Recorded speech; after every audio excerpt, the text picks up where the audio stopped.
3.5 hours later.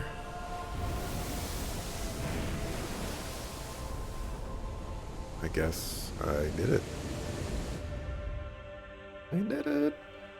I did it. I did it. Ugh. Oh my gosh. It's over. It's over. Top-notch writing, aren't you moved? I'm so moved. Leonard is back. He was only a sucker food for the last half of the game, but he's back. He's back.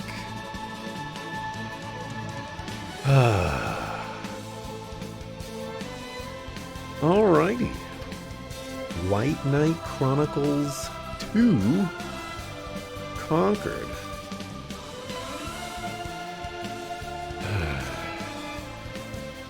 This was this final portion of the game was 1000% a struggle, as evident by, you know, how long it took me to do this. I have no idea how I'm gonna cut it up, but yeah, I beat the game, and I stuck to it. Let's see. Overall thoughts.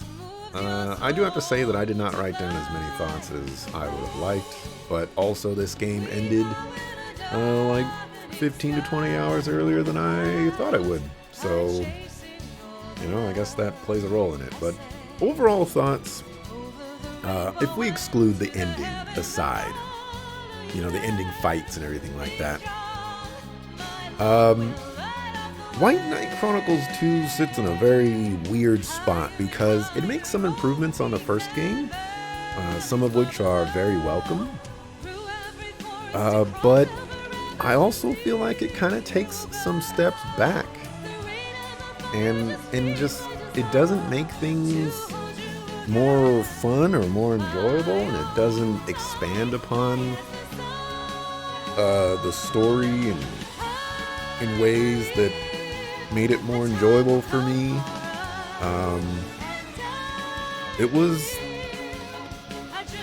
It's kind of, this is where it kind of gets weird in the sense of, like, I didn't really like White Knight Chronicles 1, and I think White Knight Chronicles 2 is overall a better game than White Knight Chronicles 1, but I think I like it less than White Knight Chronicles 1.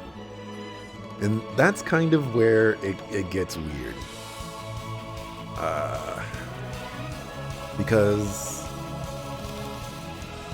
they did things that were just more obnoxious in this game.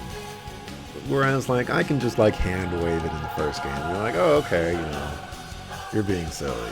But in this game, it's just like, no, you're just trying to frustrate me with the multiple boss fights in a row that are super difficult and all that other stuff. So, yeah, I would say overall thoughts, I didn't like this game very much either. But, you know, here we are. For the story, was it satisfying? Not really. We spent pretty much the entire game running around trying to, like, liberate places from the Yashrenian Empire, but, like, that wasn't really our objective. We were just kind of doing things and going back in time and stuff like that. Like, why would we even do that? You know, if we go back in time with the Retronomicon or whatever it's called, are we affecting actual time space? You know, what's going on there? So I didn't really like that. And then did it feel complete? I guess. You know, I guess they wrapped that up. Don't really know what was going on with Leonard, though. I mean, you could make the conclusion that he was, like, the White Knight was actually, big bad evil guy the entire time. But I don't really feel like that. That that's a like 100%.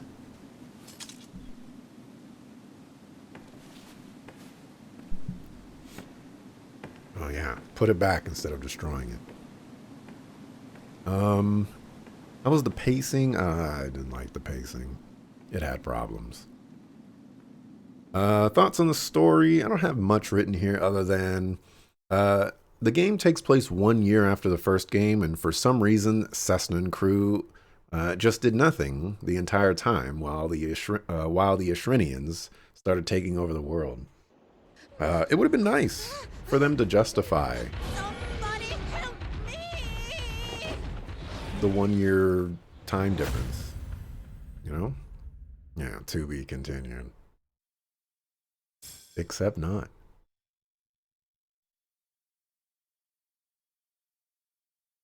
For the writing was silly in areas, okay in other areas, blah blah blah. For gameplay mechanics and design, would gameplay elements stand out?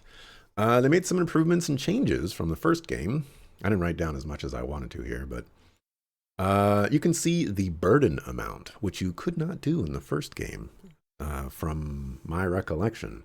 And this was very well, uh, or like I enjoyed this uh, improvement because it's really nice to know what burden amount people are on without having to see the little circle fill up. You can only equip one necklace now, and it seems like the only other accessories available are capes and possibly eyeglasses. I have confirmed that eyeglasses are the other accessory, and that's actually kind of disappointing. Um, I'm not sure if you can turn off the model for the capes, but I didn't like having the capes on people. Like some people, like, yeah, okay, you can wear a cape, you look cool with the cape, but I didn't want everybody to have a cape. Not everybody is cool enough to be wearing a cape. Skill trees are pretty much completely different. I actually like this aspect. I think in the first game, the skill trees were filled with a bunch of junk, and you were just like wasting points all the time. But in this game, the skill trees are filled with less junk. That said, there are some parts of the skill tree that you can't get. I'm guessing that has to do with the online stuff. Like maybe you improve your guild rank and eventually you unlock the last couple of skills in a tree, but it's kind of annoying that you just sit there for the waiting, for those to unlock. You're waiting for like a story element or something like that. Where like, yeah, you can unlock all of your stuff, but that never came about. So I just kind of sat there waiting forever. Um, the enemy density in areas is much higher, which is a pretty big detriment. In the first game, there weren't that many enemies. I think the combat was a lot slower, and so maybe it kind of evens out if the combat was slower. But there's just too many packs of enemies in all these areas, and I didn't enjoy having to fight all those enemies because the game is so much more difficult in this time around. And it's just like, why are you adding all these enemies all the time? They're everywhere. Revisiting the same areas in the first game instead of new areas, regions, and characters. I didn't enjoy this. Um, Especially because like nearly every dungeon or open world area in the first game were just excessively uh, uh time consuming, and like they're just huge areas, so you have to spend forever going through them, and some of them have like these little puzzle aspects and you gotta navigate through them and whatnot. And like it didn't bring good memories to be like, oh yeah, I'm going into the sewers of greed, Ah, yeah, like that. That brings back so much good nostalgia from me. You know, it's ridiculous. Or the dandelion place, and then on top of that, they they also structure the dungeons so that you basically have to go through the entirety of the dungeons. Some of them they didn't do this, like the greed sewers, but instead they just left like the whole section that you didn't go down to this game. But like the dandelion one, I had to go through basically that entire dungeon again. Who wants to do that? Nobody wants to go through that dungeon. It's and then with the increased enemy amount, it's even worse. So like they made it worse than the first game. It's insane. So I think there was only like 4 new areas in this game as well. Um, maybe 5, but I personally would like to go to new areas, see new characters, new worlds, new cities, experience all of that instead of just treading all the stuff that we've already treaded through. Like, I don't mind going back to cities that we've already been to, and meeting up with the characters that we've met already and stuff like that. But forcing me to go through all the dungeons again was just something that I didn't enjoy at all. It also didn't make a lot of sense to me because we had the little flying ship thing, which, like, what's the point of being able to fly around if you're gonna walk everywhere?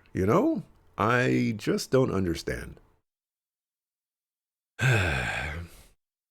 Oh, and I have that right here. When the game said I wouldn't have access to my ship for a while, I figured it would be the first area. Instead, the party is walking around the world for what feels like the entire game when they have a ship. Yeah. And then the whole respecking thing, I wish they kept that in. They I think that was a massive mistake. Uh in in MMO style games, you have the ability to respec your character because you don't want to go down a path that you don't like and then say, like, oh, I guess I'm stuck here. I'll just go roll up a new character. Like, nobody's gonna want to do that. They, go to the trainer, spend a couple of gold, refund all the talent points, and then you get to put them where you want to actually have them go. But they didn't do that. Uh, when you get a game over, or you get a game over if the guest party member dies, or in night battles, I guess in night battles, if one of your night friends dies, you also get a game over apparently, which is some bull crap. Absolutely, positively bull crap. I might actually make that a cardinal sin, or maybe I'll just update the cardinal sin of game over if the main character dies to just game over if a member of your party and or entourage dies. Maybe I'll just do that. For combat, it feels faster paced, even if it may not be. I think they made some really nice, like maybe micro improvements or something like that to the combat. I feel like I've been casting spells faster. I feel like I have skills that um, are useful to cast, and it doesn't take forever to fill a bar again. Like for Axelrod, casting the little spell boost thing was really nice to not have to wait 20 years to then be able to cast a spell. So I will say that the combat is definitely improved, even if there's way more combat in this game and it's way more difficult.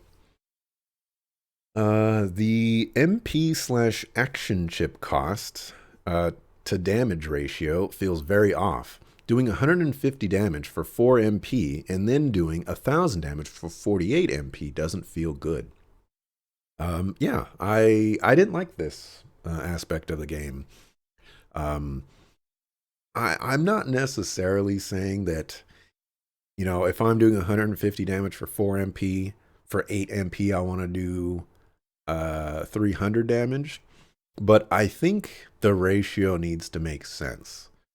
Um, and for a lot of fights in this game, it makes more sense, and also in the first game, actually, very much so in the first game, it makes more sense to just do 150 damage and just keep doing that as opposed to having to spend the 48 mana. Like, you saw me at the end there.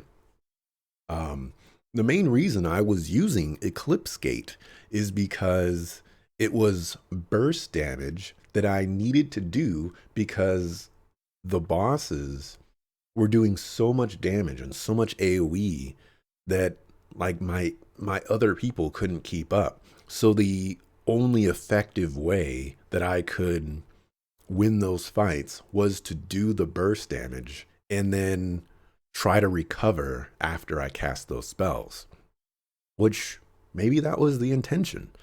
But I would have much rather had the investment of spending MP just be something of greater value. You know, if I'm gonna spend that long casting that spell, I want something greater than just, you know, 6 times the MP cost of the the next ability, or the damage or whatever, or you know, like 10 times the cost or whatever, or more than 10 times the cost. For dungeons, I despised pretty much all of them just because they were too long, and most of them I've already been in, and I didn't like them the first time. For cardinal sins, we have removing key party member without sufficient replacement. Leonard and Caesar were removed on, I guess, a couple of occasions. And I have, this is super egregious, when Leonard was removed, who was my tank and my knight. During this time, they also removed Caesar, which caused him to fall behind. Yeah, so I ran into a money problem where I no longer had tons of money, and there's like a helicopter or something. And that in turn meant that the game was trying to get me to equip every single character that ever joined my party, and that's just not feasible for me. I didn't have the money to do that, so like Eldor just had some. I had to like equip him because he forced his way into my party, and Caesar, he just wasn't he just never quite got there. And so, like, it didn't make any sense to use him. And the only reason Kara stuck around is because she was actually of level. Because I used her to get her up to the level because I basically had to. And she was also a tank. So I can't use level 45 Leonard. It doesn't make any sense. He's just gonna get two shot because I don't have the money to equip him, or he doesn't have the levels to be equipped. What am I gonna go do? Grind? I don't think so.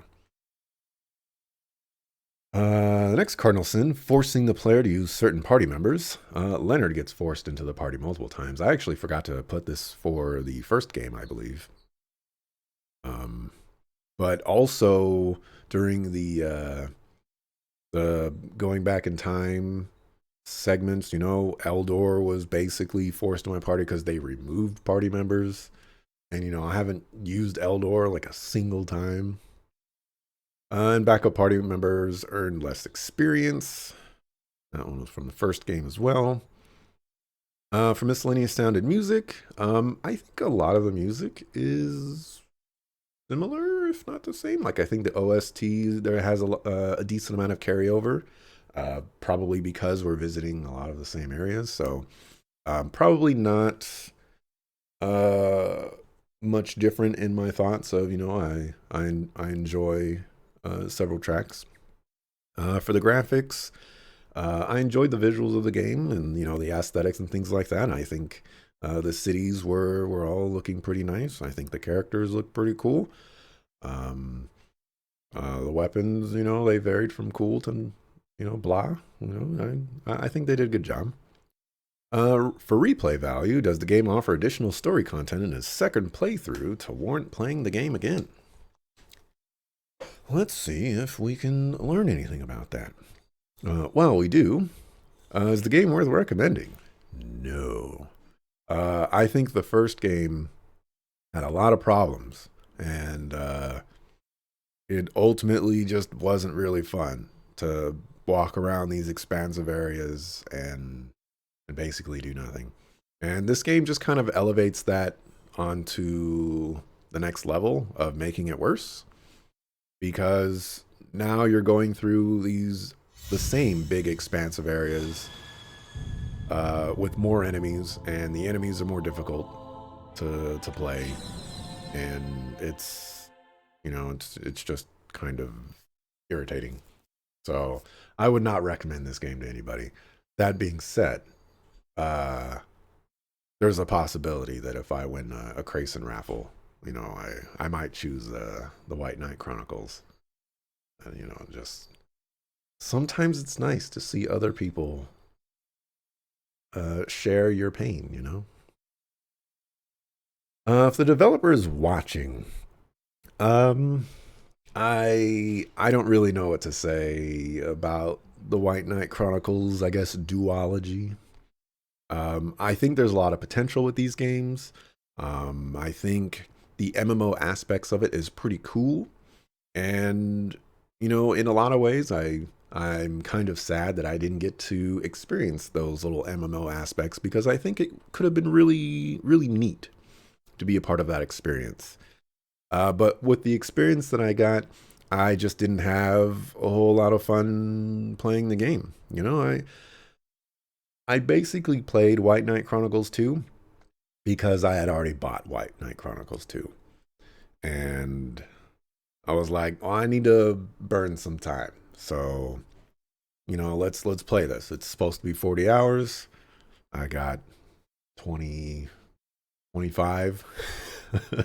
But, like I I said, I think there's a lot of scenarios in life where we'll play a first game and not like it and not try the second game. And I will have to give this game credit that White Knight Chronicles 2 fills the role of it was more of the same. And for me, that is a good thing when like I enjoy a game. I want the next game after it to be more of the same. I liked the first game for reasons for that game, so I want to like the second game as well. And you can make your improvements or whatever, but um, I want those games to be similar enough that I will still enjoy the core gameplay. And in this instance, I just think there's just too many aspects of it, of the core gameplay and the story and just how things are laid out and structured, that I just don't enjoy those things. So, do I want a sequel? I think it would be very cool to see a sequel. Would I want to play it? Probably not. Um, it's probably one of those things where it's like, oh, it's $5 and I need to wait for something or something like that. Maybe. But I would certainly be very excited for all the people out there that do like White Knight Chronicles, and they get a part 3, because that would be very cool for them. But to reiterate my overall thoughts, uh, I, I didn't really like the game all that much, and I that is taking into account not the ending. I think the ending of the game, and when I say the ending, I mean that final sequence of assaulting the fortress and doing the 3 boss fights in a row, and and also the aspect of we didn't even get a a scene where the characters were talking, or we didn't get a tease for a next game. It just kind of ended abruptly, basically. Um, the ending just kind of hurts a lot. Um, it it's just it was rough times. It makes the game a lot worse than it actually is. Um, which I guess is just unfortunate, but you know, here we are. But that's going to wrap it up for me for today. Thanks for watching. Appreciate it. Um, I'm going to end my thoughts here. Yeah.